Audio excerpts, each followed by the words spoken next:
Where's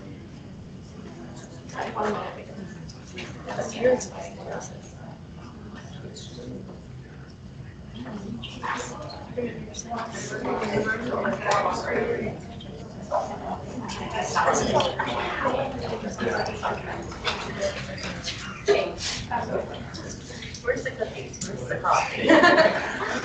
Efficiency, we're trying to. Alright. We're trying to save lives. Administration told us to save money. And if we make any money, we'll it. Yeah. Yeah. Yeah, see if we're gonna have it. Okay.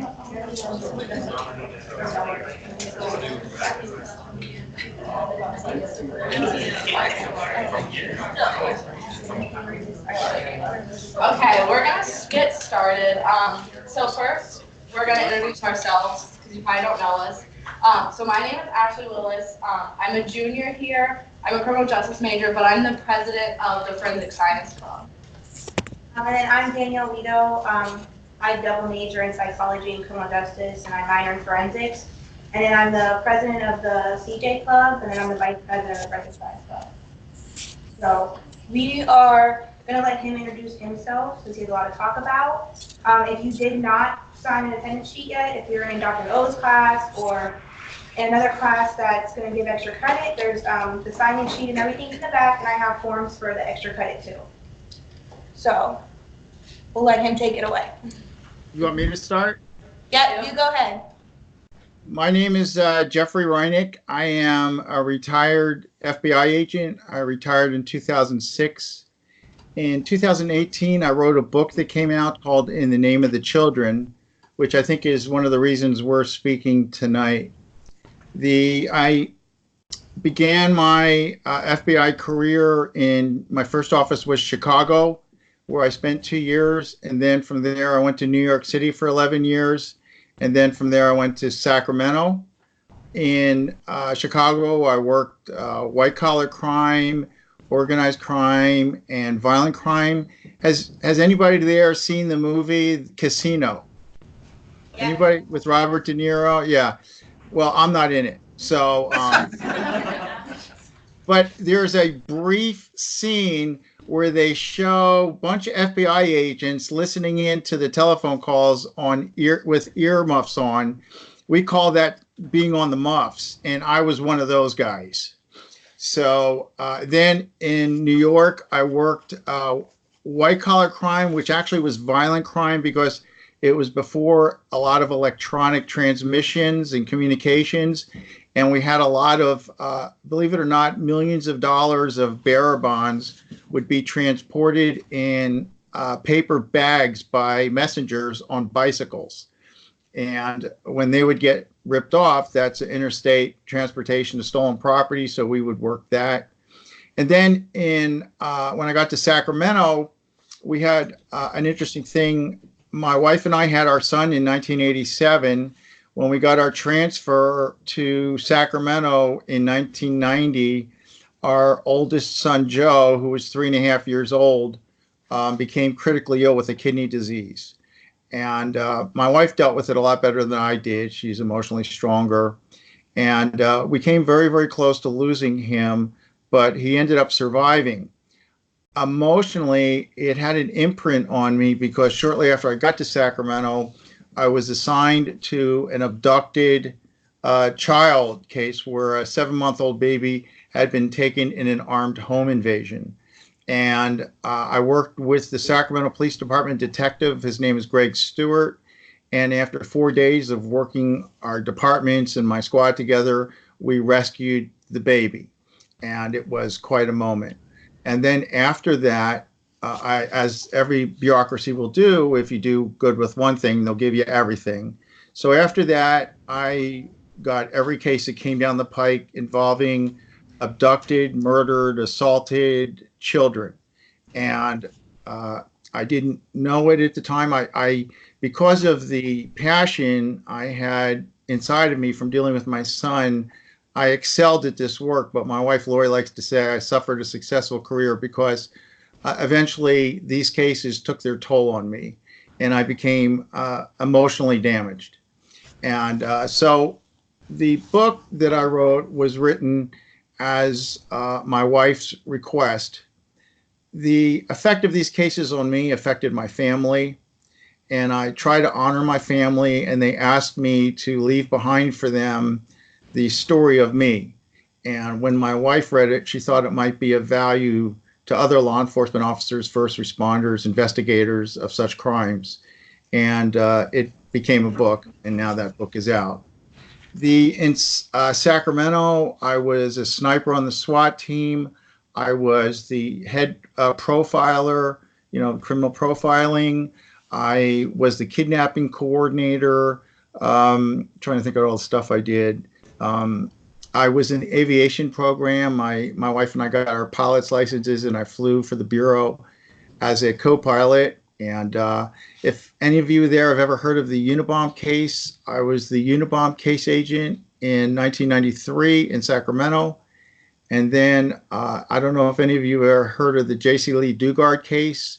She was abducted from South Lake Tahoe in 1991, recovered in 2009. That was my case for 13 years. So these are the types of cases that I've worked.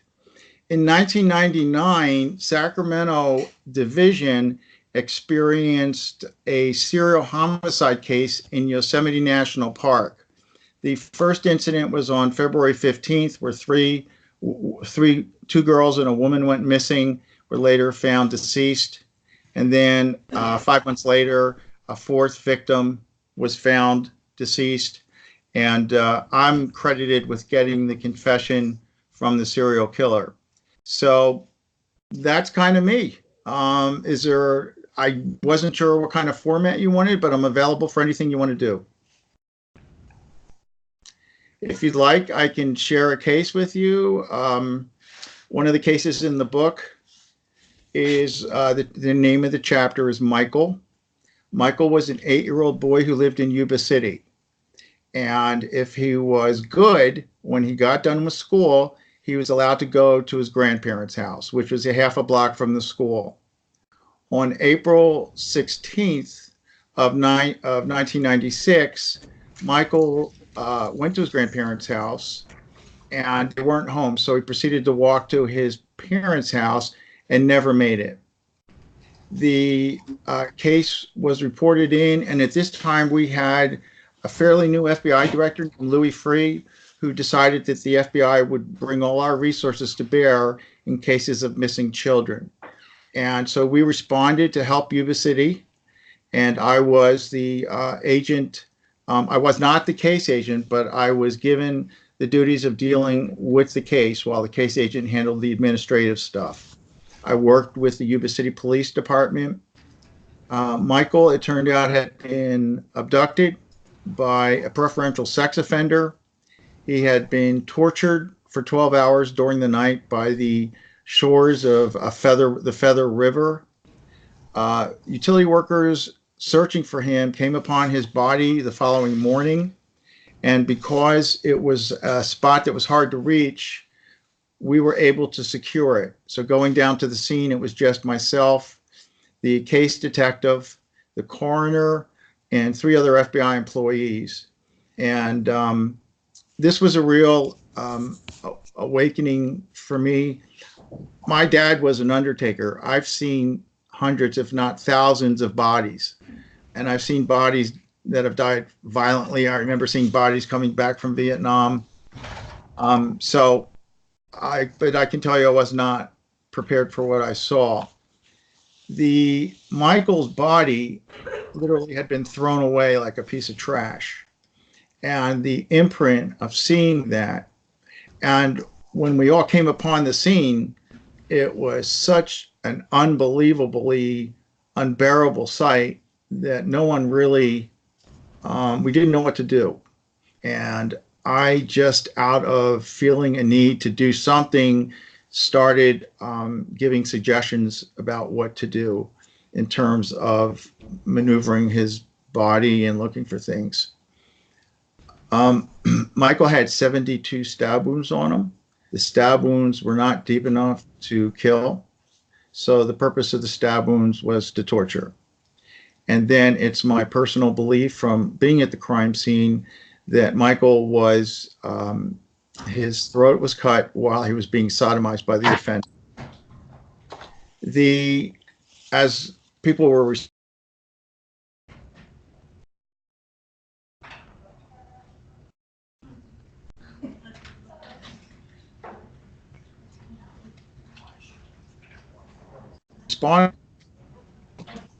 it was on the boat. It was an older guy, old experienced guy. Yes.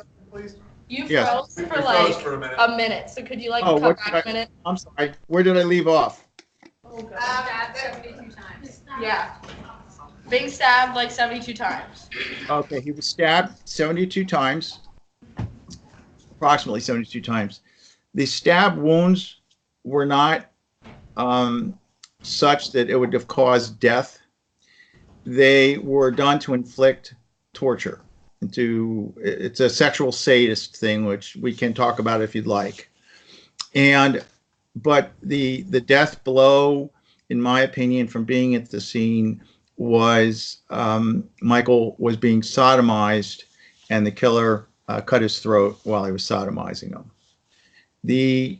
Was a tremendously hard thing for us to go through and to search for evidence.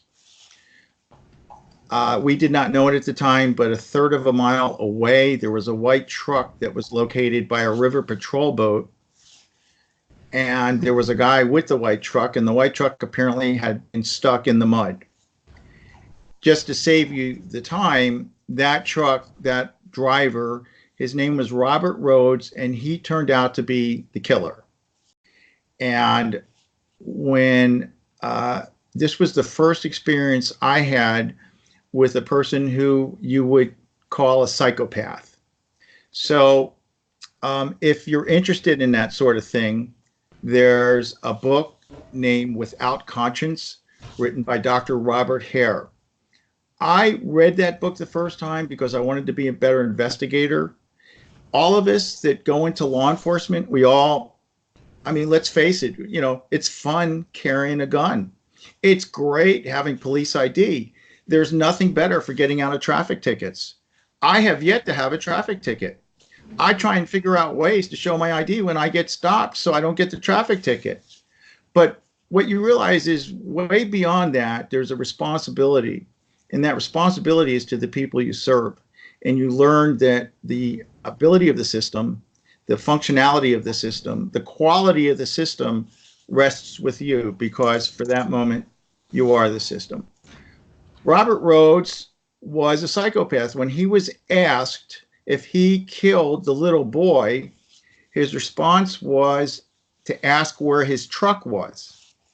The polygraph examiner came out and said, "He's your guy, he confessed." And I didn't hear it. He goes, "Well, he asked for his truck when I asked him if he killed the boy. And the fact that he did that means it's a tacit admission." And he explained to me that people don't like to lie. So if you ask them a question and they don't want to lie, they'll ask back a different question. They'll find a different thing. If you're married, this becomes very familiar to you because you're doing it with your wife and your wife does it to you. It's like, I like to fly drones. So if my wife asks me, "Did you buy that drone?" I'm like, "It was on sale." So I don't want to admit that I bought it, but I'm looking for acceptance in the meantime. So with Michael's case, this is the first time that emotionally I started being impacted by the cases. And I told Danielle in my email, and I welcome you to ask me any question you want. I will answer any and every question, no matter how personal. Driving home that night from Michael's crime scene, I was driving home on a rural, windy road. And I got pulled over by California Highway Patrol. And when he came up to the window, he was really shaken up. Because apparently, and I have no recollection of it, I was 115 miles an hour. And when he asked me where I was coming from, and I told him, he took it upon himself to make sure that I got most of the way home safely. And that, to me, is the meaning of brotherhood in law enforcement. That's one of the highs for me, is the camaraderie we feel and the way we support each other at times like this. When I went home, I was not what you would consider a participating person. If you've seen movies where guys will stare at the static TV, I always wondered about those scenes. Well, now I know what they are. And basically, your mind is completely back at that scene because you can't believe it. And I went to a chaplain to ask for help, and he told me that with a child, they are the most innocent and the most valuable of society. And we, as society, when dealing with the child scene, it's the hardest for us to deal with. And he was right. But like a lot of law enforcement, I thought, okay, I've got this one behind me. I'll keep going. And after a while, when you start becoming good at something and people call you because you're good, you know, it's a little bit of an ego boost, and you never say no because you like that feeling. In my case, every time I thought of an abducted child or a murdered child or a missing child, I thought of my son in the hospital room when he was so sick. And I thought of a child dying in an environment where people meant him harm and he wasn't safe. And for me, it became an unbearable thing. So when I was saying, yes, I'll go, it was more than just, yes, I'll go, I'm flattered you called. It was, I had to go. I did this for 15 years. I don't know anyone else that did it for 15 years. And when I look back on it, there's not one person that I started this work with that I finished this work with. And I can tell you that those people are in a lot better emotional state than I am. But in hindsight, as I look back on it, I feel that it was something I did because I was fighting for each kid at a time.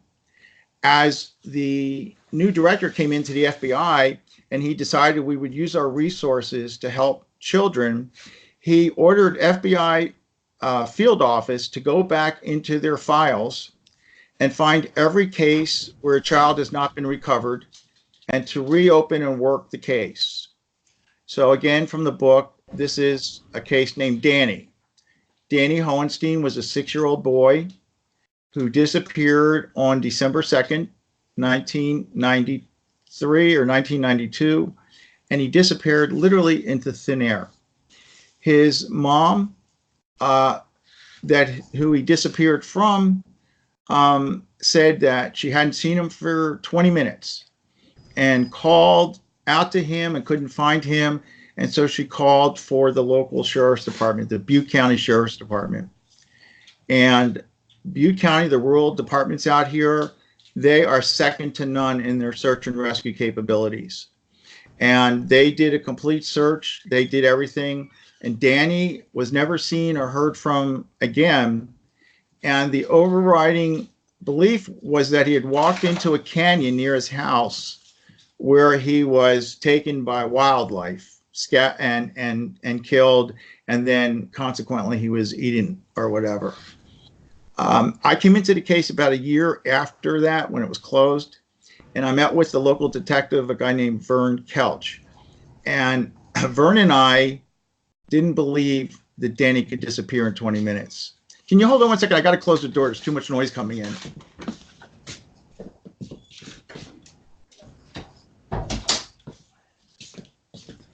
And so we began this process together, going through all the records and looking at all the things. So I want to quickly describe to you how Danny disappeared. Danny's mother was an alcoholic, and Danny was reported to show up to school and fall asleep at his first grade desk because he didn't have anything to eat for breakfast. Many times his breakfast would be ice cream. Neighbors reported that on cold mornings, Danny would be in his pajamas knocking on their deck door asking to be let in. Now, I don't know about you guys, but for me, reading this and trying to absorb it, it's hard to imagine this. And the thought of it is unbearable. And on the day Danny disappeared, his mother reported that he was sent back home at around 3:30 from some local construction workers where he hung out watching a house being built. And because it was cold, it was rainy and drizzly, they sent him home to get a jacket. The mom says she remembered him coming in, getting his jacket, going out again, and he was never seen or heard from. The mom waited 20 minutes and called law enforcement. Now, when we were reviewing the case and things that people look for, is that this same mom, the year before, had lost Danny for 3 days, didn't know where he was, never called the sheriff then. So why is she calling now? So the overriding suspicion was that she had accidentally caused his death, or that she had accidentally done something, or she intentionally done something, but whatever, that she was the reason that Danny was gone. So we came down pretty hard on her. And what she ended up telling us was that the reason she waited 20 minutes is because she was making Danny macaroni and cheese because he was scheduled to go to his father that night. And she was going to go out to her favorite bar and drink. And so she wanted him fed and gone so she could go out and do her thing. So when taken in these terms, it becomes logical why she called in 30 minutes. Again, Danny was never located. The mom and local law enforcement were content to see her as the main suspect, but feeling there was nothing else they could do, they ended up closing the case, and that's how Vern and I found it. And we decided that we would start all over again. We would go interview the construction workers at the house, go interview the neighborhood, go interview everyone that had seen or known Danny. And we did this for about 6 or 7 years with nothing to show for it. During this time, I learned from Vern that he had a very close relationship for the family. I found that very difficult because I was angry at Danny's mother for his disappearance. I blamed her. She was an alcoholic. She was napping when he disappeared. All she wanted to do was get rid of him. I blamed her. But what I learned from Vern is it's better to be close to the family. And from Vern, I learned that having a close family relationship with the victim family is important because they'll share with you the things they wouldn't normally tell. And in this case, what came out about 6 or 7 years later is that Danny's sister reported to us that Danny's mom had a girlfriend. And Danny's mom's girlfriend had a son. And this son had been associated with a child molest. So Vern and I started looking for who this son could be. And we could not find him. And then Vern learned that he was in the custody of California State. He was in a institution for individuals under 18 years of age that were developmentally impaired. But here in California, as you all have learned around the country, California is not a normal state. For a year and a half, the governor, to save money, let all the crazies out of the asylums, and this guy was one of them. So he was out when Danny went missing. And while he was out, he had successfully molested 2 6-year-old boys on a bus and done one in his apartment complex. So we started looking for him. In California, they're not allowed to share any information with us about anyone under 18. But Vern, through his resources and his prowess, found out where this person was housed, and we went down to see him. I can't tell you his name because we used a pseudonym in the book. He was under 18, but I can tell you about him. He had an IQ of 65 or under. He was massively large, and he had unnatural strength. And everybody that encountered him was afraid of him. When we found him and went to talk to him, we invited his psychologist and psychiatrist to join our interview because we were thinking that if they were present, and this person were to reveal any medical information, if he did it in our presence, we'd be okay to hear it, that we wouldn't be bound by HIPAA. So we went to see this boy, and we spent about 6 or 8 hours with him. And it was impossible to understand him. He could talk, we could understand what he was saying. So Vern showed him a picture of Danny from his missing persons flyer. And in the missing persons flyer, his head was shaved because he had scabies. His mom was so deficient taking care of him that he developed scabies, which is a parasite, like lice, I guess, I don't know. And they shaved his head. But then Vern had another picture of Danny where he was in a group, just as a kind of, his picture wasn't intended, but you could see him. And when this boy looked at Danny's picture there, he said, "Oh, that's Danny, but that's how Danny looks now." And when he said that, I saw Vern turn red. And he knew, and I knew, that this boy had seen Danny. And he gave us a confession while we were there. He said that he was with his mom and they were out driving around, that he and his mom had been to Danny's house several times before. Danny's mom, by the way, denied that they had been to the house. And he knew the layout of the house. He knew Danny's room. He even knew what was in Danny's room. And he said as they were driving past Danny's house, this would be the day he went missing, Danny was outside and they stopped and picked him up. And they took him to a local park. This woman would go swimming in 30-degree weather in a local pond. Some people in California are like that, little different. And while his mom was swimming in the pond, Danny went to use the bathroom. The boy went in after Danny and assaulted him. And because Danny was screaming and he covered his mouth to stop him from screaming, he ended up suffocating him to death. The mom was a registered nurse. She came in to the bathroom and saw Danny's body, and she checked him and could tell that he had gone. He was deceased. So she had her son help her, and they took Danny's body into her car, and they went into the woods to dump off Danny's body. But they couldn't because there were search parties out looking for Danny. So it's not really clear whether they found another place that night or whether they came back the next night. But this boy described that on one of the stops, they ran into people who had flashlights and were asking them who they were.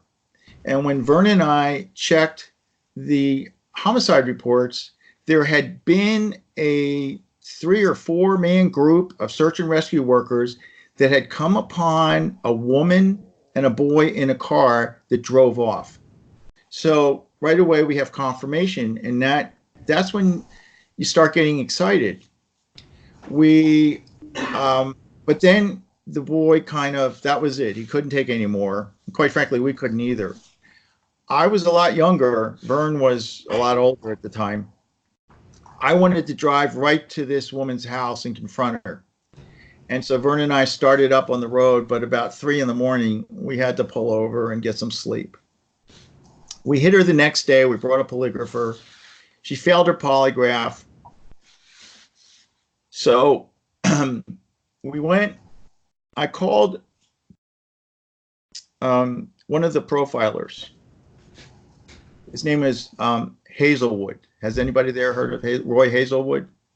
Roy Hazelwood was one of the original profilers, and I called him and I asked him, I told him the details, what do we do?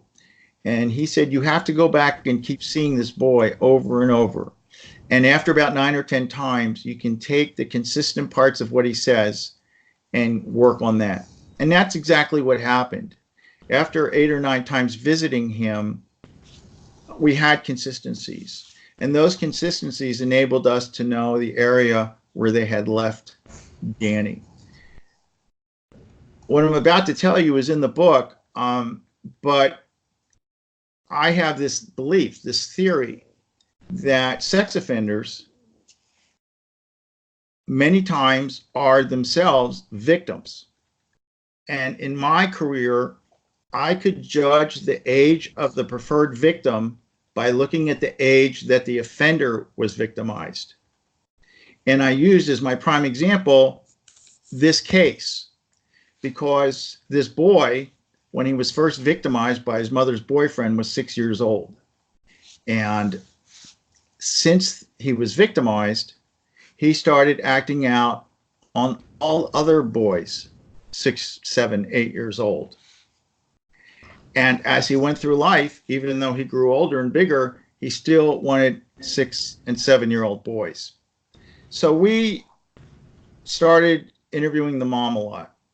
And eventually what we learned from her was that she was aware that her son had been assaulted at age 6. She was aware that her son had developed these propensities to try and have sex with other 6, 7-year-old boys. And to bring him back to normalcy, she began a sexual relationship with her son. And their sexual relationship, for all I know, extends now. When we were going to interview him, the psychologists would ask him if he wanted unsupervised time with his mother, because when they had unsupervised time, they would go into a bathroom together. So it didn't work. I mean, it didn't rehabilitate him. And he became so prolifically bad that after he started giving us this information, the state moved him to a place called the Atascadero, which is where they put the worst of the worst. And they put him in the unit for the worst sex offenders. And the first morning, after the first night he was there, when they went to get them up, this boy had assaulted their worst offender and had completely overcome him. So it was remarkable. But we also had the reality of proving, where is our victim? Around this time, as luck would have it, hikers found a skull along a river. And they took the skull to a local forensic anthropologist, and they did a thing where they can superimpose the photo. They superimposed Danny's photo on the skull and were able to say with some certainty that this skull belonged to our victim, Danny. They then went back out to where the skull was found. They did more recovery and were able to recover about 34% of his body, including the long bones from his thigh. At this time, this was in early 2000, the FBI was just getting into mitochondrial DNA. Do you guys understand DNA at all? And there's in the cell, in the nucleus, you have DNA, and then outside the nucleus, you have mitochondrial DNA. Your mitochondrial DNA comes from your mother. So we asked the FBI laboratory for the first time to look at the long bones we had recovered and compare it to the blood we had gotten from Danny's mother and tell us what they thought. And after a year and a half, they came back and told us that whoever that thigh bone belonged to was an offspring of Danny's mother. We knew where his brother and sister were, so we knew that was Danny. The FBI, this was their first successful case using mitochondrial DNA, and things took off from there. So this is an example of the cases that I would get involved in. And I would always work with people. I never did anything by myself. And, what happens is you respond to these cases and you have that adrenaline and you're excited. But then when they're over and you're finished and you realize that, your adrenaline and you're living a life limit over something that's so tragic, something like that will emotionally take its toll on you as well. Any questions at all yet? No? Is that because you're sleeping, or I'm 3,000 miles away, you can't offend me? So I'll give you another one. Hopefully this will generate some questions. I really love questions. There's nothing you can ask me that I'm not going to answer. Have any of you heard of the Yosemite murders case? Serial murders. Anybody heard of Yosemite's murders? None of you.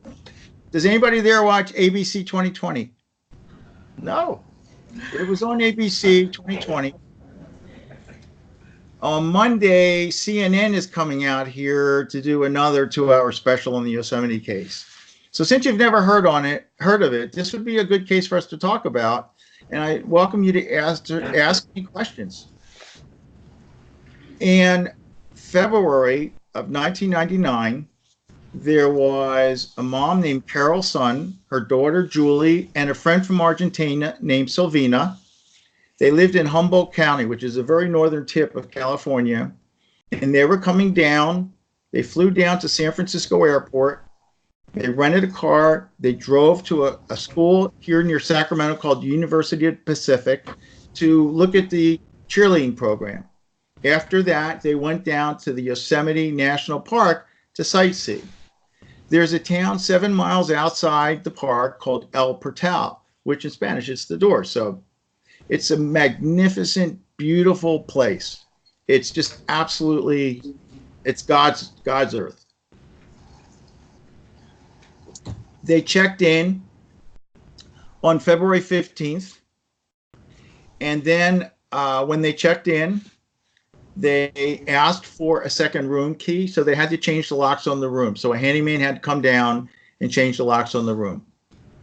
The next day, on the 16th, they were supposed to drive back to San Francisco International Airport and meet Carol's husband named Jens. His name is spelled Jens, but it's pronounced with a Y, Jens. I think he's from Central America. And their marriage was such that Carol was the dominant partner. So anybody that's married, and how many of you guys there are married? Let me see. I see one hand. Not many people. Okay.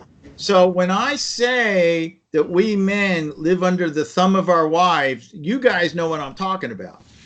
And Jens was like that too, because he was ordered to be at San Francisco International Airport on the 16th, where they would meet and continue to go to Arizona, where they would spend a week vacationing with Jens's sister. Jens showed up at the airport just like he was instructed. Carol and the girls were not there, thought that he had screwed up, as any good husband would, and continued going to Arizona. He was really worried, so before he chooked up on him, he played 18 holes of golf. And then when he still couldn't reach him, he called in a missing persons report to the Mariposa County Sheriff's Department. Again, a great department with great search and rescue. They began search and rescue, looking for the three. No luck. On the 19th, 4 days later, 60 miles west of where the women were, the insert of Carol's wallet with her ID was located in a busy intersection in a city named Modesto. And when this happened, there was a tremendous fear that something had happened to these women, or Carol and the girls. They ended up asking for the FBI assistance, and my head of my office asked me if I would be case agent for this case.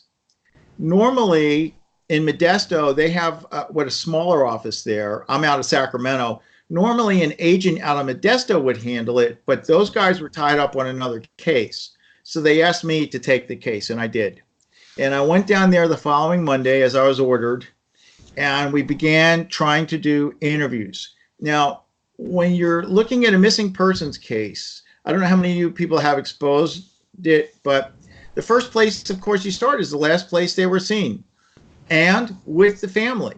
So we went to where Carol's family was staying. They had found some rooms at the Holiday Inn Express in Modesto. Carol's father was a very wealthy businessman from Northern California. His friends on his contact list was the governor of Nevada, to give you an idea of the power he had. So our life in the FBI was very, very stressed because we have governors calling in. Plus, Silvina Pelosa was an Argentinian citizen.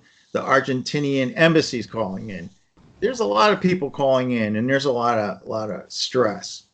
We go over to meet Jens, and we find Jens in the jacuzzi.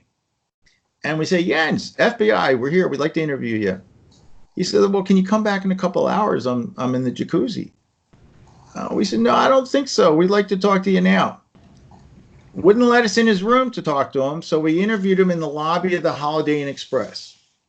I do very long, deliberate interviews. I start my interviews. I've been very successful getting statements from people, and I just have developed this thing that I do. From the book, it's getting a lot of notoriety. I didn't develop it to be a technique or anything. It was just something that I do because it fits me.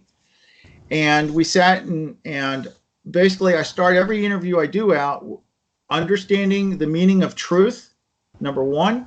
And number two, understanding the meaning of courage. And that's the way I started out with Jens. And he said he understood. We went through 3 hours. It turned out that Jens was not a faithful husband. The marriage was not a good marriage.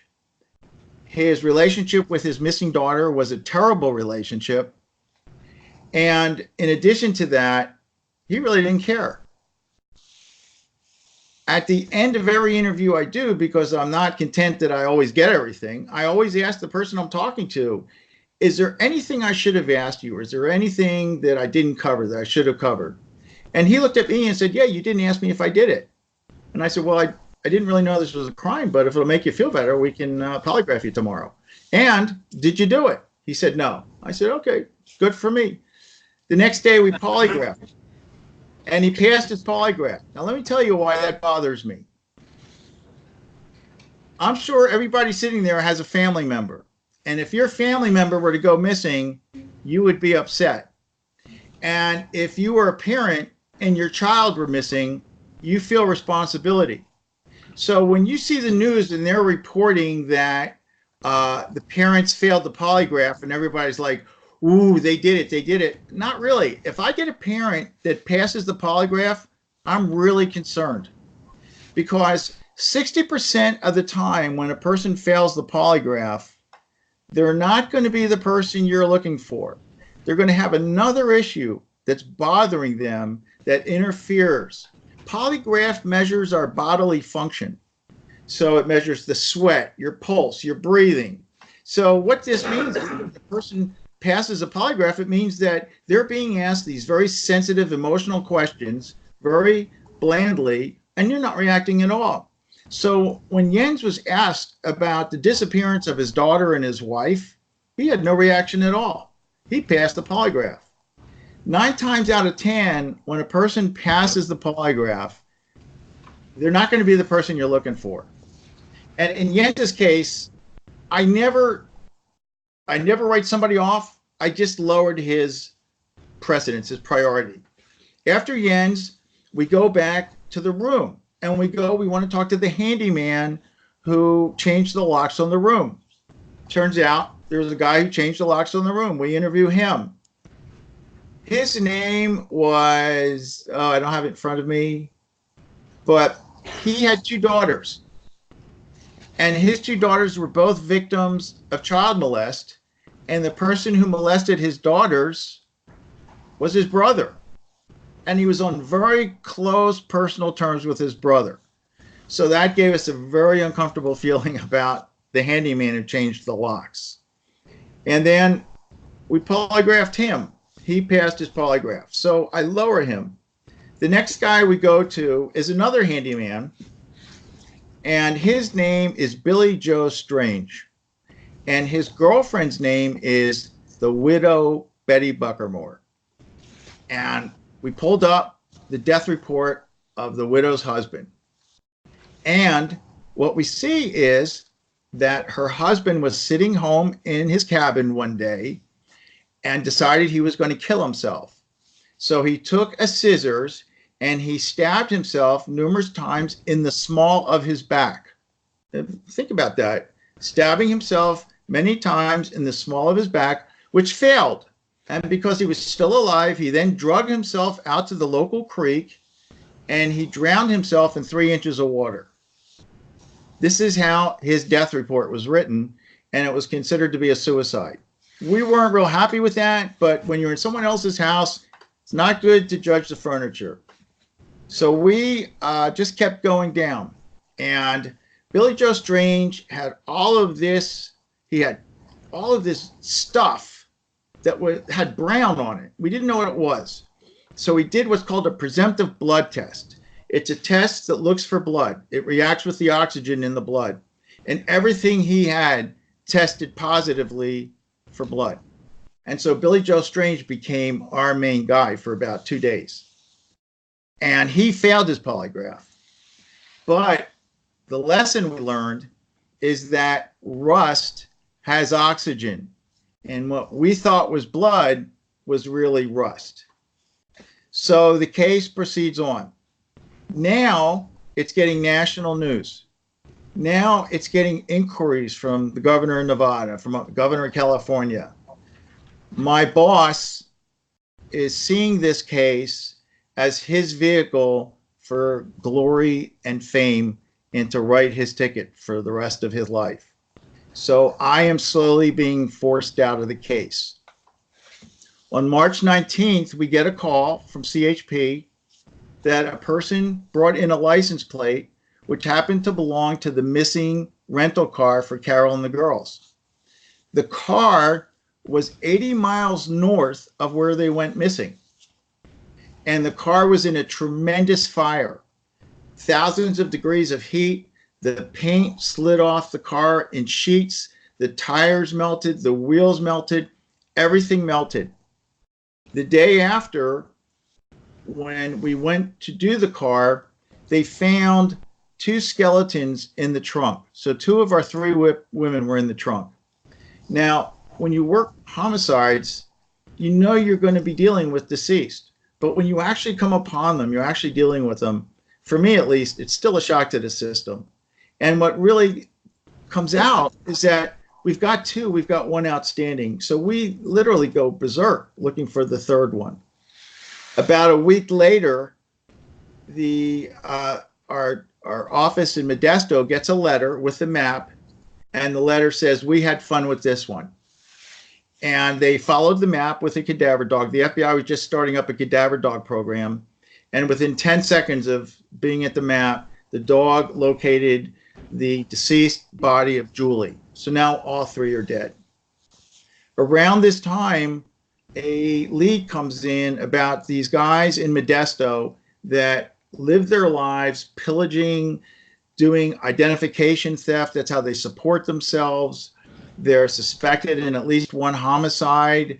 They're known for falsely imprisoning girls, for raping girls, for kidnapping girls. These are really good suspects. So we start looking at them. Within a few nights, one of them who's already in jail gets interviewed. I personally observed it, and he speaks, and what he says is, if my friends did this without me, I'm going to be really pissed, and this is what would have went down. And so at this point, my boss is pretty much running the case, and he never really experienced a homicide case before. So when he hears this, to him, this is a confession. And he then devotes all the resources of the investigation towards looking at these suspects, to the exclusion of everything else. At the same time, before they were found, I just want to let you know there was a tremendous search effort going on, the biggest search ever to occur in Yosemite National Park. They brought in Navy planes to fly over the park. They recovered 29 stolen cars. So we now know that Yosemite National Park is a great place to park your car.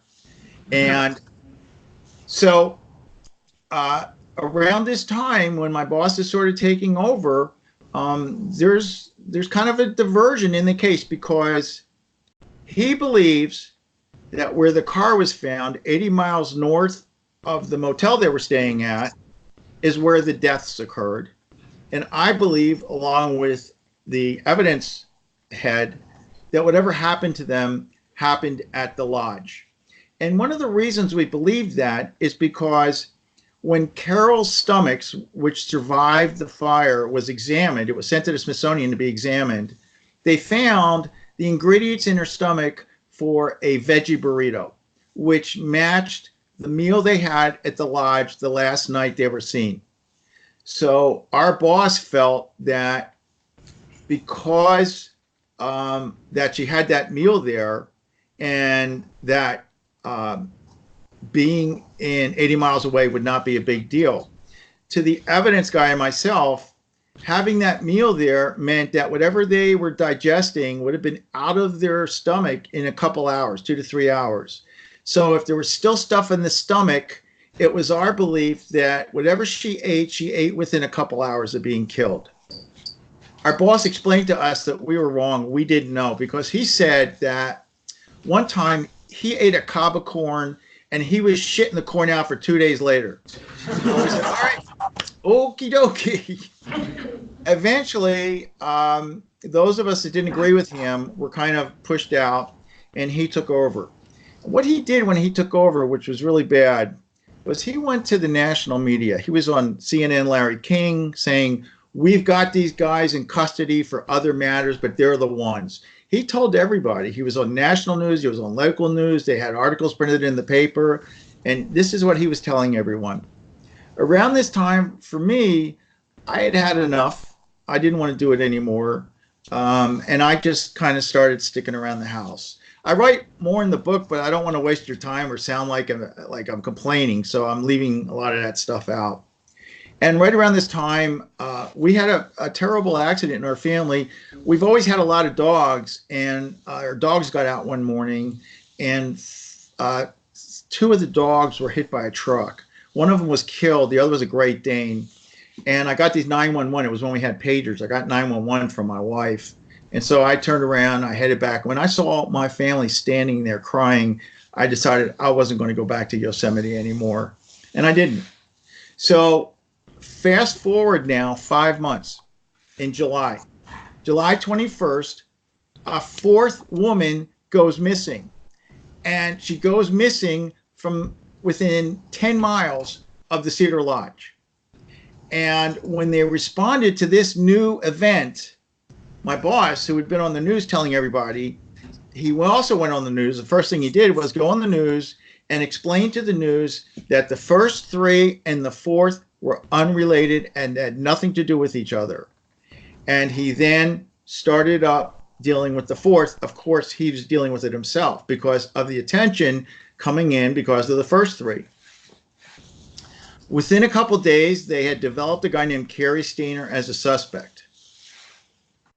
And one of the ways that people like my boss work is they do not share information, because to them, information is control, and control is everything. So those of us that were not in the command post knew nothing about the case.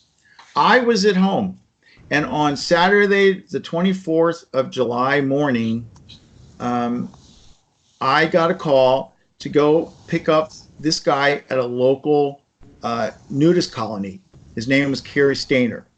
I knew who his brother was. I probably guess you guys have never heard of him, but Stephen Stayner was a 7-year-old boy abducted in Central California in 1973. There was a massive national search for him that failed to produce him. 7 years, and he was determined to be gone. 7 years later, at a town in Northern California, another boy is abducted who's 7 years old. His name is Timothy White. And 2 weeks after that second abduction, a 14-year-old boy walks the 7-year-old boy out of this town and into a local sheriff's substation in Ukiah. And when the boy was asked what his name was, he said, I know my first name is Stephen. It turned out to be Stephen Stayner. Stephen Stayner rescued the boy, the second victim. So he was abducted in 1973, and he walked out in 1980. Cary Stayner, our guy that we're talking to now, was Stephen's older brother. I knew this about him, and because these were the cases I worked, I wanted my interest in him. I didn't know anything about the case we were working. I wanted to know from him, what could law enforcement have done to help his family, to be good with his family? What could we have done to have helped his family, make it easier for them? And so we were sent to pick up this guy, Cary Stayner, at this nudist colony. We were not told anything about what to do. The only thing they shared with us is that we were supposed to pick him up. He was a witness, and he was fleeing in fear. And other than that, they gave us no direction. So I went down with my partners. One's name is John Bowles. The other's name is Ken Hitmeyer, who we call Hitman. And we went to this Lagunas. So we're talking on the radio on the way in. Are these people going to let us in with clothes on? And if they don't let us in with clothes on, are we going to wear the guns in naked? And then we're deciding, well, we're trying to figure out what we're going to do. We decide, screw them. We're going in with clothes and guns. And when we got there, the guy who called him in was out in the front. He was really fired up. I was the first one there. And he's like, he's wearing clothes. So that was like, he's bad. So we walked into the restaurant where he was having breakfast at the nudist colony. My wife doesn't like me to tell this story, but I'll tell you guys because I'm so far away that nobody can do anything to me. Has anybody there ever been to a nudist colony? Go ahead. You can show me. Nobody? Well, let me tell you what it's like, okay? You walk in and you say to yourself, I'm not going to look. And you tell yourself over and over again, I'm not going to look. I'm not going to look. I'm going to look down. And you're looking at the concrete sidewalk and you're walking. I'm not going to look. But then you can't help yourself and you look up. And has anybody there ever seen the movie Jurassic Park? And when they show the dinosaurs, they always have the dinosaurs walking in slow motion because they're so big, right? Well, that's what this was like. These were 400-pound people that were like human dinosaurs, and it was like a herd of human people moving towards us. And it was frightening. So we got in there, and when we appeared at the restaurant where Kerry Stainer was eating his breakfast, and he was aware we were there, he stood up and put his hands on his head, which isn't normal behavior for a person dining at a restaurant.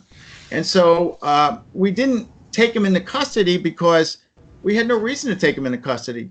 But what we do for our own protection when we're dealing with someone we're not sure of is we're allowed to hook them up, put them in handcuffs until we can determine if he's a threat to us or not. And that's what we did with him. And I asked him if he would be willing to be interviewed about the case. I had no information. He said yes. And then the word filtered down that they wanted us to try and get him to come back to our office in Sacramento, which is about 45 minutes away. And I offered him that I would give him a ride back to our office. And when he got done, I'd bring him back to the colony. And he agreed. As we were walking out, I asked him if I could ask him about his brother's situation and what happened with his family and things like that. And he said that would be fine. So we're walking out. Now, in the FBI, we have surveillance squads. I do not like police cars. I don't like the big Crown Vics. I like the muscle cars. So I always wanted like a Z28 Camaro off the surveillance squad or a Mustang GT. But what I got a Thunderbird Interceptor. So it was a two-door car. So I couldn't put him in the back seat. So I put him in the seat next to me, cuffed, buckled him in. And then my partner, John Bowles, waited. And while we're waiting for clearance to go, this herd of people starts moving towards us. It was unbelievable. I have never seen so much flesh in my life. And the thing you tell yourself is, I'm not going to think about this at home. I'm not going to think about this at home.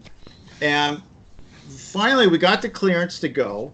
I didn't know where we were. Kerry Stainer showed me how to get out of there. And the road that we were taking to our office, which was normally a 45-minute drive, was now a 90-minute drive because of construction and lane closures. Kerry Stainer and I were two guys thrust into a situation where neither of us knew what we were doing. Neither of us knew what was expected of us. We were just two guys in a car trying to get through the day and get back home. As we're driving home, we're bullshitting with each other. We're telling jokes. I'm asking him, he likes to go camping in Yosemite. I tell him that I don't go camping. I need to have a bed, a TV, and an air conditioner. Outside of that, I don't go anywhere. And then I asked him about his brother. And what he told me was that the guys who took his brother and held him for 7 years, when they were caught, their jail time was 7 years. They got put in jail for 7 years, and then they got out. And he was very emotional. How is that fair? And I said, you're right. I agree with you. It's not right. It should have been longer. Because what he also told me was that when Stephen came home from that 7-year abduction, they were a very strict Mormon family. Things were not good at home. You know, he comes home, he's got deviant sexual behavior, he's smoking cigarettes, doing drugs, he's living a life of risk. He's living exactly the life that he's been brought up not to live. And if that isn't bad enough, he's inflicting that on his brothers and sisters who begin to follow what he's doing. So it wasn't a happily ever after story. I mean, if you watch the movie and you watch the TV, oh, they lived happily ever after, but no, they didn't. And then I asked Harry, is there anything we could have done? What could law enforcement have done for you and your family? And, he wasn't really, he didn't know. I asked if they had got counseling, and he said they did, but it didn't really help. And because of the work I did, I offered to get his family and him counseling because I had contact with chaplains and people that deal with this sort of thing. The other thing he told me about that he was really emotional was that when his brother came home, he lived a life of risk. And by the time he was 22 years of age, ironically, a little more than 7 years after he walked out, he was riding a motorcycle in a very reckless way. And he contributed to an accident where he was hit by a driver and killed. And the driver of the car fled the scene, hit and run, and then fled to Mexico. To the credit of the state, they extradited him back from Mexico. And when he got back, they charged him with a misdemeanor and let him go. So this is a family who feels that nothing is going to help them. Then, I'm sure you guys have never seen the movie Billy Jack. Has anybody ever seen the movie Billy Jack? Okay. Oh, who are you? Stand up. Stand up. I want to see who you are. It's me, Professor Wardle. Professor Wardle, there's somebody behind you there to your left. I want to see that person. How old is that person? Oh, he's an old guy like me. Yes. So in the 1970s, there was like one of the first martial arts movies comes out, and it's called Billy Jack. And Billy Jack is a Native American who joined the army, went into special forces, went to Vietnam, was a decorated vet, comes back to his hometown in the Southwest, and his hometown is corrupt, and the people he loves are constantly bullied and beaten up. And Billy Jack uses his martial arts to beat the shit out of everybody in town. And are you guys all right with profanity? Yes. All right, so, and there's a scene in the movie where Billy Jack is standing next to the antagonist, and he says, you know what? I'm going to take my right foot. I'm sorry about that. I'm going to take my right foot, and I'm going to hit you upside of your head, and there's not a thing that you can do about it. And he then proceeds to take his leg and hit the guy and knock him down. It's classic. But Cary Stayner, to me, looked exactly like Billy Jack.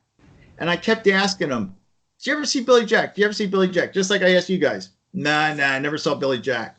Well, at the end of our ride, let me go back. As we're driving, we were talking about the effect to a family of losing a child.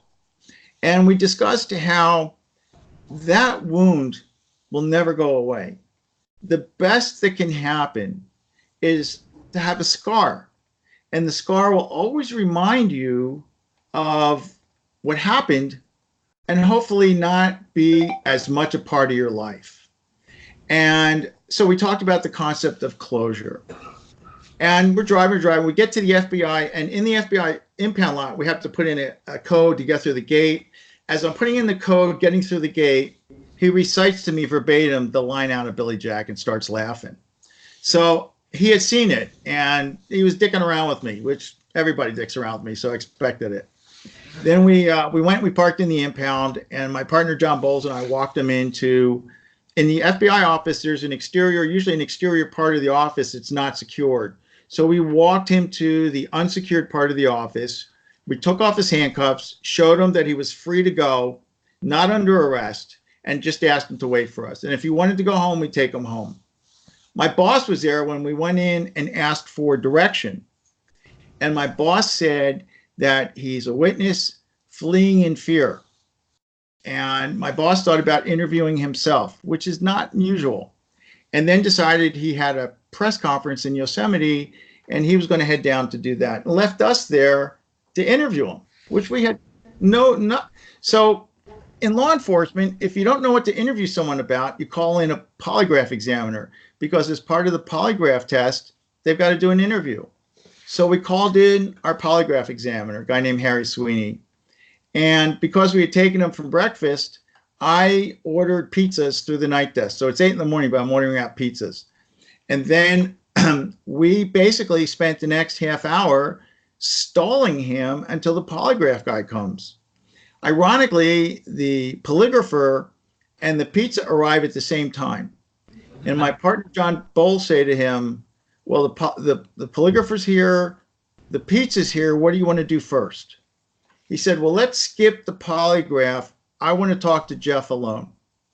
Now, for me, in the Sacramento office, this happens. And when it does, everybody starts laughing, because for some reason, everybody confesses everything to me.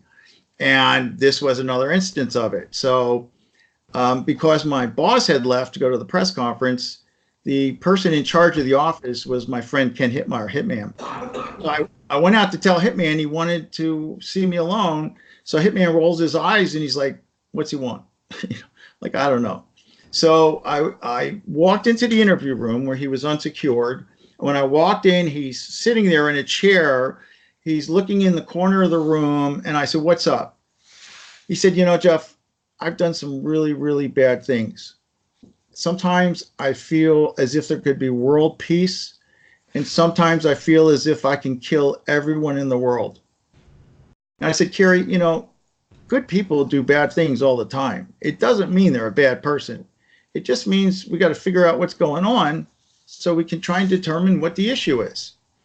He said that he's never had a normal life.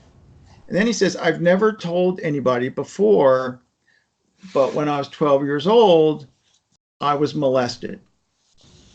And we knew it was his uncle that had molested. I found out later it was his uncle that molested him. Ironically, the uncle that molested him was killed by a shotgun blast, and Kerry was the last one to see that uncle before he was killed. I did not ask him about that. But Kerry went on to say, I can give you closure on this. And I'm like, what do you mean closure on this? He said, you know what we're here about. I can give you closure. Well, at that point, I'm starting to think he's the guy who committed the murder. And so I go out and I said, hold on. And I go out and I tell Hitman, I said, Hitman, I think he's good for this one.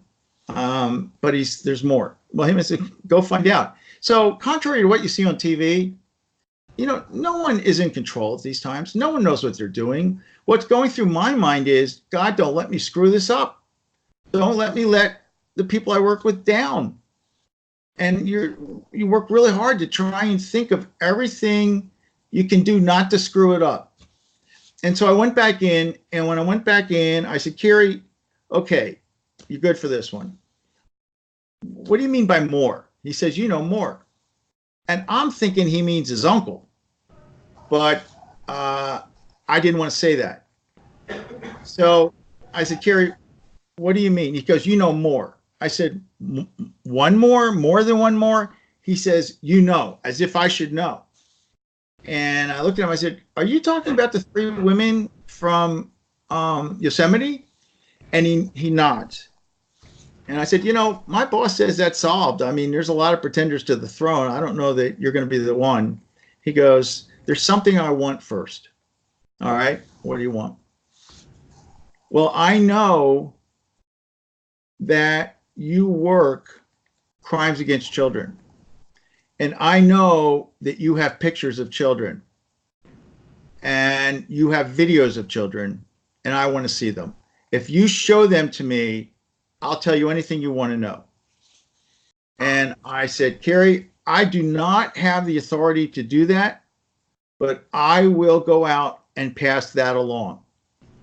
And since you've already indicated that you're involved with this murder, why don't we start with this one and see what happens with your request? So I go out and I tell Hitman, hey, Hitman, he's good for this one. And he says he did Son Peloso. And you got to realize when he says he did Son Peloso, my boss is in national news saying it's solved. So, you know, it's not comfortable. Hitman, the FBI does not record interviews, but Hitman decided we would clear all the polygraph information out of the room, all the polygraph equipment out of that room, because it's monitored. And we would move the interview to that room. And so Carrie and I moved up to the polygraph room. Ken ensured that the video and the audio were going. And then we were sitting there talking, and my friend John Bowles comes in with the pizza. He goes, "Pizza boy." And I believe that we're better when we work with others. So I invited John to stay. John is a close friend. He's extremely bright.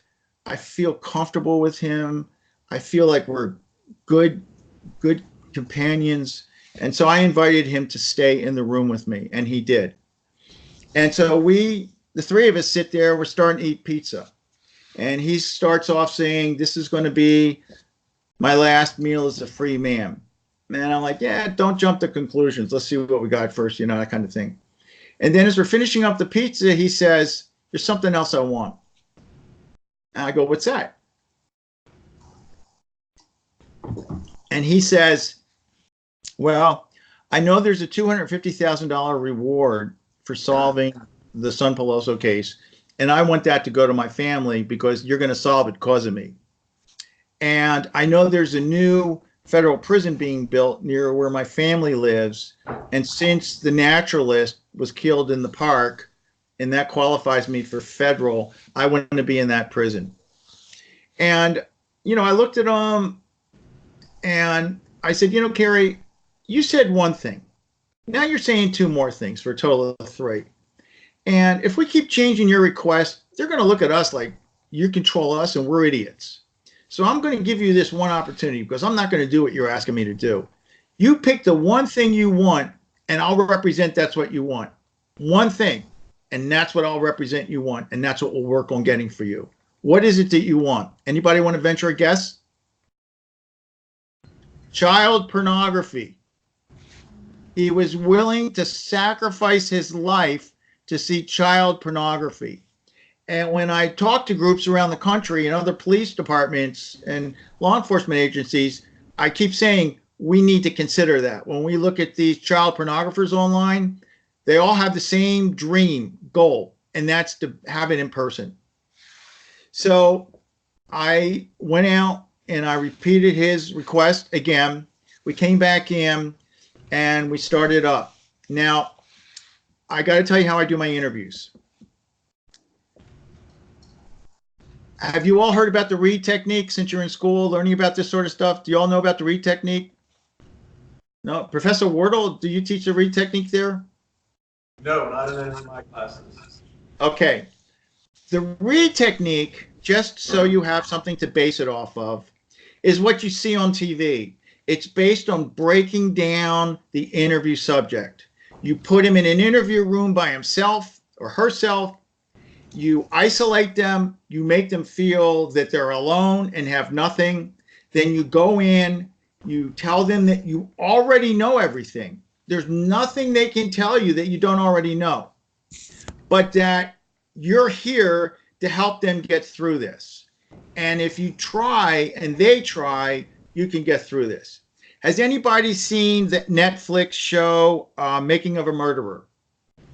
Nobody? Yeah. Remember the interview of I'm talking to you, young lady. There's an interview of the boy. Yeah. You tell us, work with us and we'll let you go home. That's the read technique. Okay.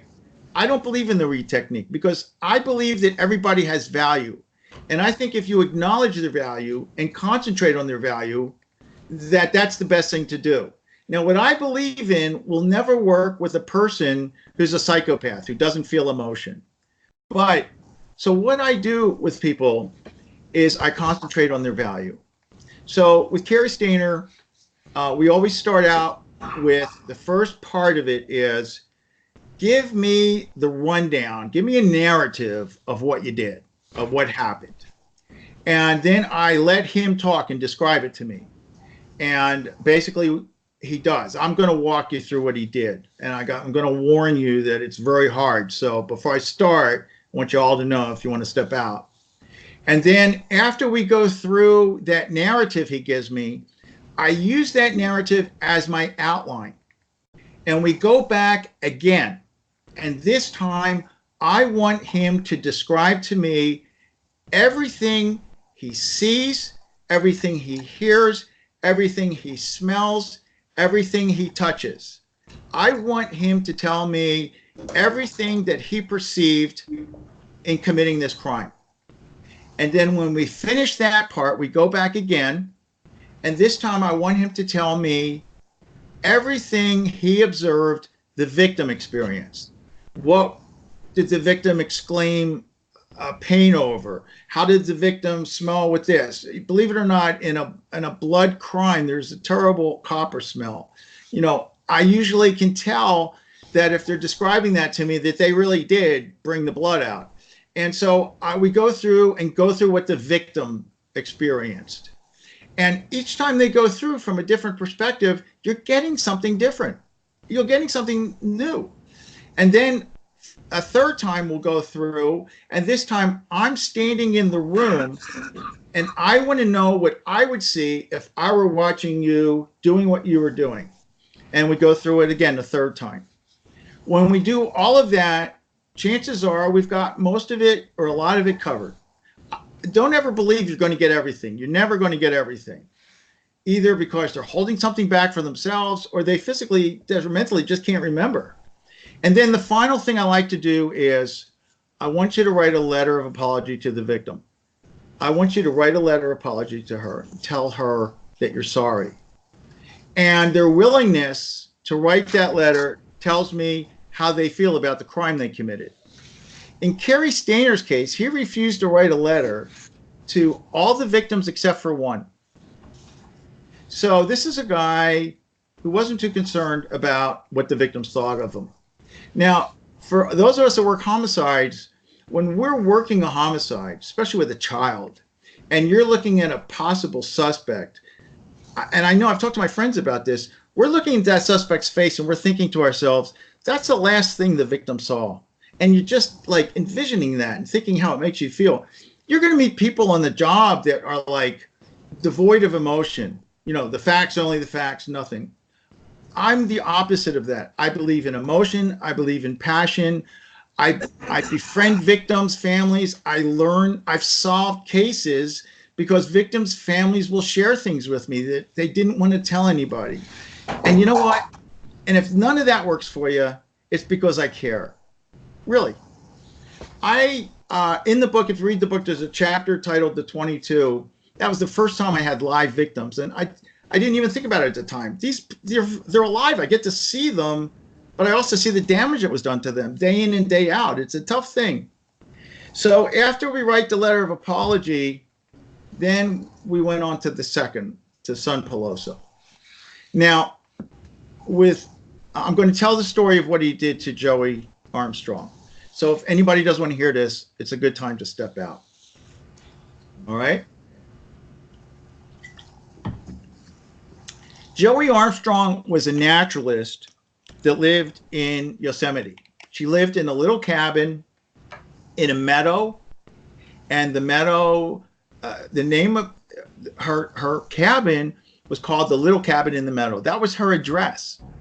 She lived with 3 roommates, and they each paid $1 a year to the Park Service to live there for a year.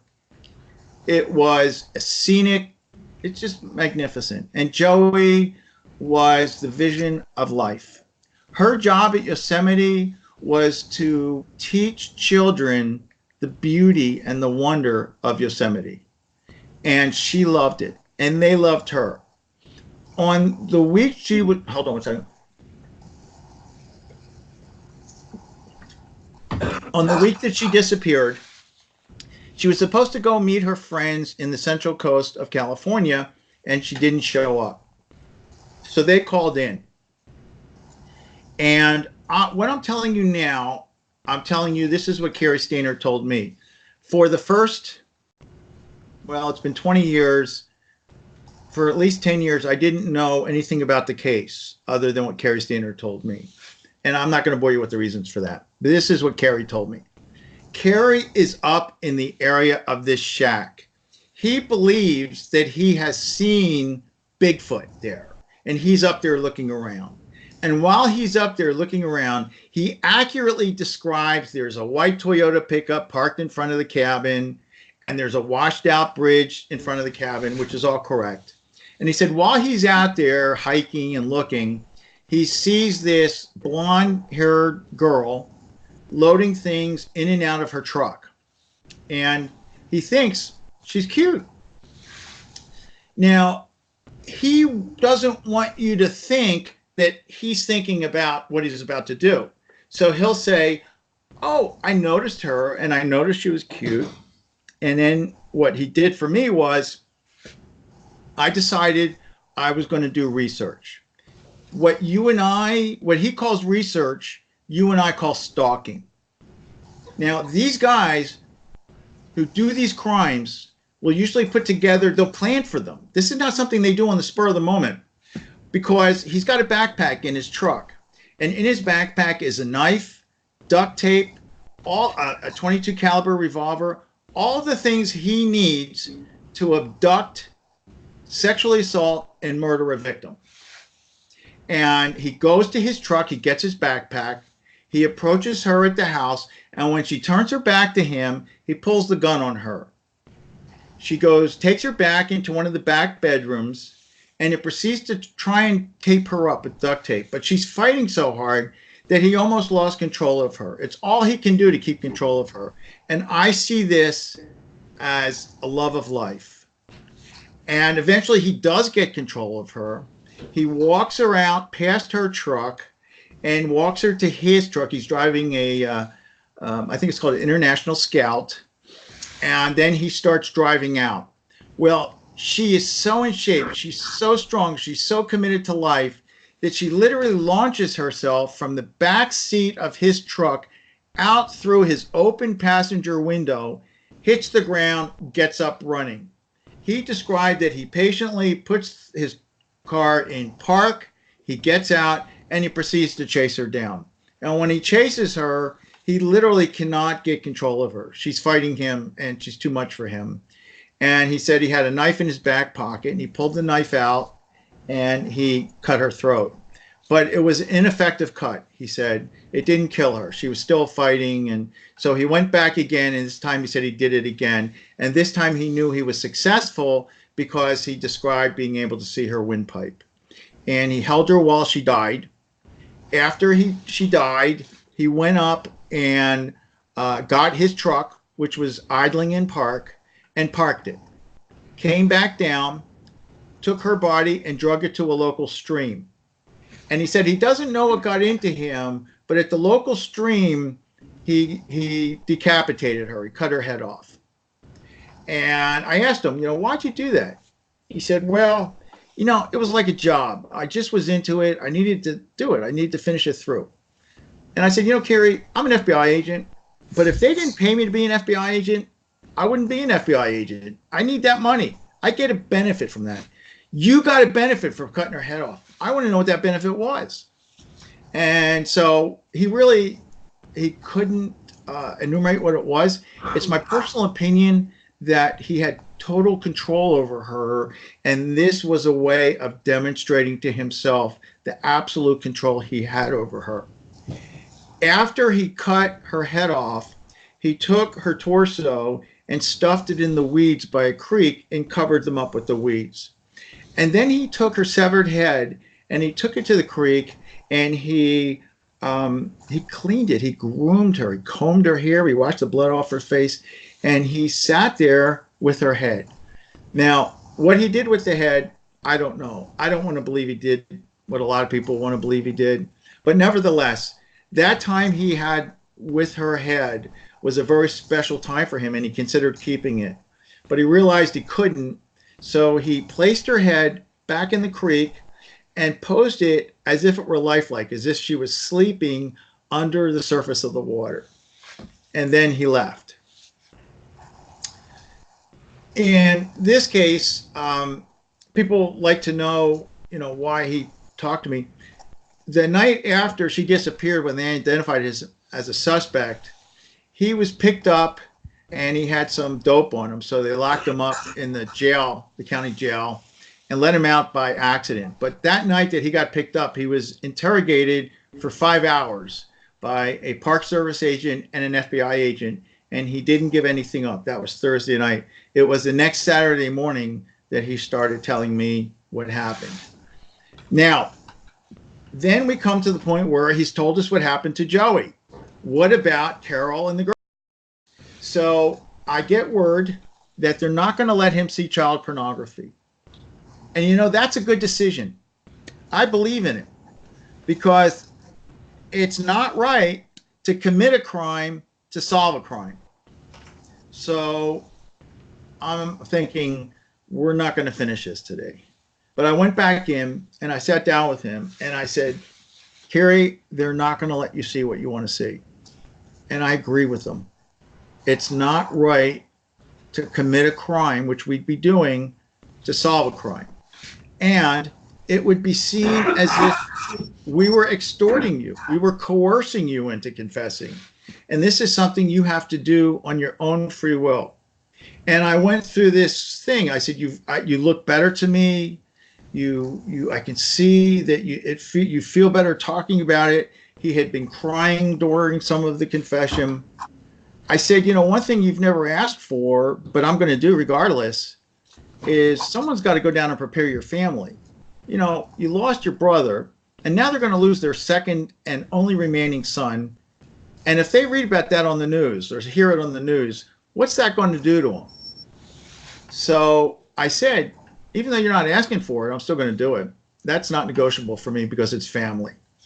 I said, you've got to consider what you want to do here. You started a good thing. And what I said to him is, you have a gift. You're the only person in the world that can give this gift. And the gift is that you can tell these victim families what happened. You can give them that closure that we talked about in the car. You can let them know what happened. And in doing that, you're giving them a gift and the ability to get on with their life. You're doing for them what I'm sure you would have wanted someone to do for your family. And I said, do you want your parents to see you as being a Kenneth Parnell, which was the name of the guy who abducted his brother? I said, so you've got to decide. We sat there for about 30 seconds of silence, after which he said, okay, let's do it. And we went on. I don't know if I'm running out of time. Do you want to hear the other one, or do you want to ask questions? Professor Wardle, what do you want to do? Danielle? Questions? Great. Any Any questions? Will you, Professor Wardle and Danielle, will you help me identify who's asking questions and repeat for me the question as well as for the room? Yeah. Okay, the fella in the plaid shirt. Given your experience with investigating these various crimes, what would your definition of a psychopath be? My definition of a psychopath comes from the book I mentioned earlier named Without Conscience, written by Dr. Robert Hare. And he believes, and I believe, a psychopath is a person who is incapable of feeling emotion. So just like some people are born without limbs, he believes, and I believe, that some people are born without the ability to feel, have emotional feeling. There are people that can commit a murder and go to lunch afterwards.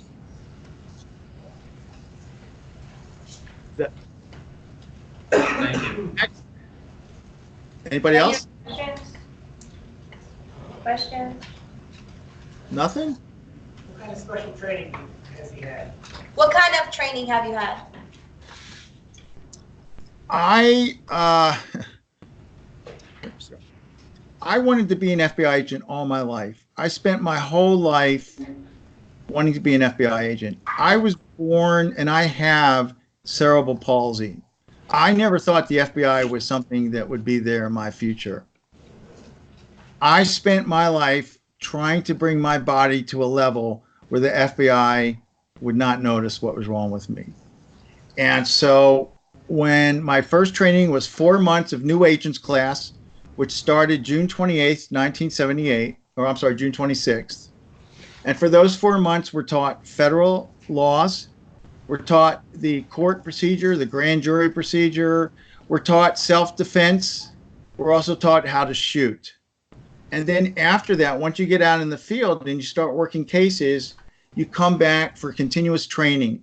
In my case, I went back to become a profiler.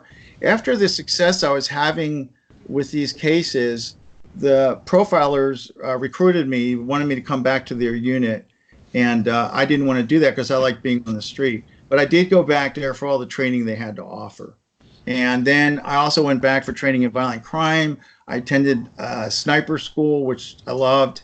So, but the best training I got that'll be available to all you if you get into the job is that here in California, for me, it was the third Thursday of every month, every sex offender being released on parole has the opportunity to be interviewed by law enforcement. They have to agree as a term of their parole to sit through this interview with law enforcement. And we go and we can meet with them and ask them anything we want, and they can answer without fear of being prosecuted for it. As an example, you wouldn't know this to think it, but one thing I learned from there is that if you see a suspect with a lot of burglaries on his record, more than likely that guy is a sex offender because he's going into homes and he's not coming out with anything. These people go in and they'll stand over victims, they'll stand over and do their thing. They have all kinds of reasons. And when they get caught, they don't want to plead out to being a sex offender. So the prosecutors will say, I'll tell you what, plead out to the burglary and we'll call it a day. And so a lot of them will have extensive histories of burglaries. And so in California, by going to these meetings, we interviewed, there was a guy that came out he was a Catholic priest. And we learned that these guys will understate their victims by about 50%. So when the Catholic priest came and we asked him, how many victims he had, he said 350. And then someone said to him, you really mean 700, don't you? And he said, yeah, 700. So these are things that you learn that you take with you on the job. Like I said before, I learned that if you look at the age that the offender was victimized, you can usually predict the age that they prefer. Kerry Stainer was a victim at age 12, and his preferred victim was 12, 13 years old. And he had a fantasy. These guys all have fantasies. They all have sexual fantasies. Kerry Stainer's fantasy was he wanted 2 girls around 12, 13 years old. He knew there'd be a guardian. So his fantasy was to abduct them, kill the guardian, have sex with the girls, and then to kill them. The one thing some of these guys will have that you'd never think of is that they're sexually inoperable. Kerry Stainer was incapable of gaining an erection. He never successfully penetrated any of his victims. If you like this sort of stuff, there's a case out of the Ukraine called the Beast of the Ukraine. It was a guy named Chikatelli. He killed 75 people. He killed 53 children and 22 adults. And he was a guy that his fantasy was to be having sex with someone as he's killing them. So at the moment he was sitting on top of them and stabbing them, that's when he would reach his sexual fulfillment. Anybody else? I'll stay here as long as you want me. Ma'am, right behind you, Dr. Wardle. Okay. Would you consider Yosemite like the most famous case you were involved in, or do you think there was something more prolific than that? Let me answer that question with this. I've been on a lot of TV shows. In fact, CNN is coming to see me on Monday. And the first thing I tell them, don't ask me that question. And I'll tell you why. I'm not upset at you for asking it. Imagine you're a victim family member watching an interview of me, and I'm being asked which is the most prolific case, which is the most special case, which is the worst victim. They're all equally as bad. All equally as bad. I loved my father, you love your father. Your father is not better than my father's not better than your family. You're getting into a place where you'll hurt people if you try and compare their value. I believe we all have value. And I think when it comes to victims, the victim themselves, they've been robbed of their value. But those of us that love the victim and care about the victim, that victim has so much value for us. And I think that's a value that we never, ever tamper with. Does that help at all? Yeah, I'm kind of hoping for that answer. Sorry? She says she was hoping for that answer. Oh, okay. Yeah, there's, I believe it or not, the hardest statements for me to get are victims, child victims. They're hard. They're harder than confessions. And as an example, if you read the book in the 22, those children lived in an environment where they believed their father was God. And to offend God would be catastrophic in a painful way. And so how do you sit with people like that and convince them to talk to you? And it's my personal belief that if you treat people with value the way you want to be treated, if you recognize the things that they have in their lives that make them valuable, when you drive past a homeless person on the street, that homeless person knows how to survive on the street. I don't know how to survive on the street. I can learn from that person. And so the child victims that are victims, they all take responsibility for being victims, and they all think it reflects their value. And it's our job to prove to them that it wasn't their fault and it doesn't reflect their value. And I don't know, when I interview victims, I find, at least in my experience, there's two nightmares that I have always found victims to have. The first nightmare is that they're free falling. They'll wake up, they'll be dreaming.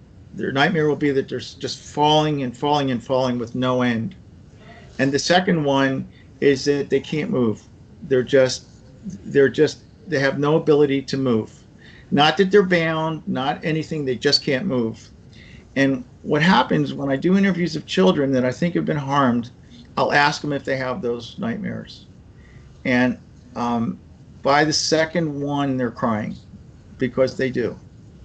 And when they do, I tell them that, I'm there for them. They're safe. We're going to make things okay for them. There's nothing to fear of, and we're going to do the best we can to make those nightmares go away. Any more questions? Go ahead. You said your interviews are typically pretty long. On average, how long would they go for? The interview with Carrie Stainer was 6 hours. An interview with a person normally is probably around 2-3 hours. If the person has committed an offense, it'll go longer because I want to go through and dissect what they did so I understand it. Here's an example. I got so emotionally ill from these cases that I was told not to get any more confessions. But it was hard for me to not go with the people I cared about and help them with these cases, because one of the things that gets you through it is being there for each other. You become a second family. I went with our evidence team to a case nearby here where a 15-year-old boy was drowned. On the day he was drowned, there was a report of a 19-year-old boy coming out of the area soaking wet and getting on a bus. And the local police department had determined where this boy lived. Excuse me. So I just went with them to his house. So it was the detective sergeant, the detective, and myself. We went out to this boy's house. I just went, to get out of there. And when we saw this boy, it's just something, you could just tell there was something wrong with him. And I suggested to the sergeant, you should bring him back and interview him. And they were driving, a Crown Vic, and the detective sergeant was driving. The detective was in the passenger seat. I was sitting behind the detective sergeant driving. And when the suspect got in next to me, he let out this huge sigh. And I said to him, "You feel better?" And he goes, "Yeah." I said, "Tell these guys what happened and they'll help you. You'll feel better." The feeling better part is just beginning. And so we got back to the police station, and I was done. I was going. I was leaving. And they come out and get me that he's asking for me. So I went back in there. I interviewed him for 4 hours. And he basically described to me how not only did he drown this 15-year-old boy, but he described to me that the 15-year-old boy could see, while he was dying, a guy walking his dog on the shore of the pond. That, for me, just stays with me. And as I'm interviewing this boy, because, you know, a lot of detectives will go right into, "Did you do it?" I don't do that. I like to know the person I'm talking to. And in this case, I asked this boy, I said, "If you could have anything in the world, what would you want?" And he said, "I would want someone to love me, and I would want to have someone to love." And then we go on and he describes to me in unbelievable detail how he killed somebody. You guys there?